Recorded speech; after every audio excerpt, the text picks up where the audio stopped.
Hello students. Now in this video we will see that what are the changes in the question paper pattern of economics for class 12th. Every year CBSE bring lot of changes. कभी DI questions आ गए, कभी 1 markers change हो गए. इस बार भी बहुत कुछ change है. So let's see that what are the changes in the paper.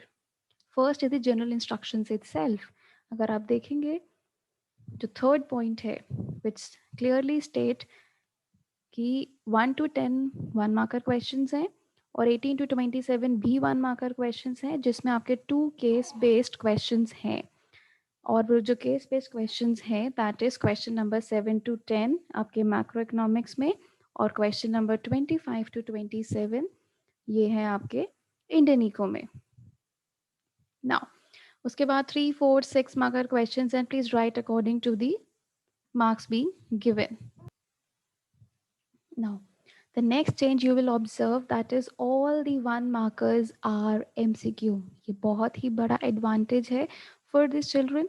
Generally आपकी कभी definition आ जाती थी, कभी fill in the blanks, कभी match the following, कभी confusing things. अब क्या है? All the 1 marker questions are your MCQs. Even if the question is a fill in the blanks या चाहे वो match the following हो, still you are being provided with the options.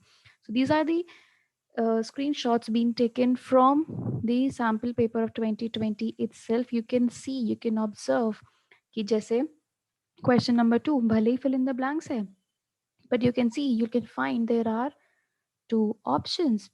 इधर भी MCQ चाहे भले ही numerical है, again fill in the blanks, again this, you have matched the following, still options, fill in the blanks with the options. So it's a very very big advantage for the children. Now, the next change is your case based questions. क्या मतलब है case based questions का? आपको एक paragraph given होगा, एक excerpt given होगा. कहाँ से? It can be newspaper से, it can be Indian Eco में, कहीं से भी आ सकता है. ठीक है, और आपको वो एक काइंड ऑफ कॉम्प्रीहेंशन जो कि आपको यूजुअली आपको इंग्लिश के पेपर में देखने को मिलता है. तो उन क्वेश्चंस को, उस पैराग्राफ को पढ़ के आपको आंसर करना है. सबसे अच्छी बात ये है कि पैराग्राफ के बाद जो भी क्वेश्चंस आपको गिवन है उसमें आपको ऑप्शंस गिवन है. देख सकते हैं, it is a newspaper article, right?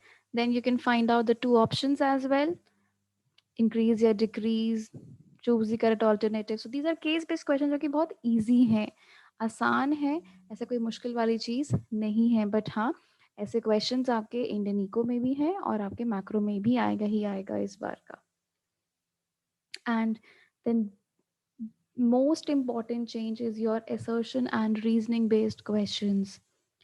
Now, क्या है assertion reason based questions? कि आपको 2 स्टेटमेंट गिवन होंगी, एक assertion की, एक reasoning की. आपको पढ़ना है, आपको आइडेंटिफाई करना है उनमें से क्या उसके करेक्ट ऑल्टरनेटिव हैं.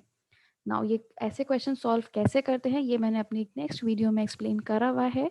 But yes, very very very important questions. और ये क्यों डाले गए हैं? बिकॉज इकोनॉमिक्स एक ऐसा सब्जेक्ट है जो कि आपके हर कॉम्पिटिटिव एग्जामिनेशन में आता ही आता है. तो यूजुअली हमें ये क्वेश्चंस वहाँ देखने को मिलते हैं. तो आपकी प्रिपरेशन अभी से ही ऐसी हो, इसीलिए ये चीज़ करी गई है.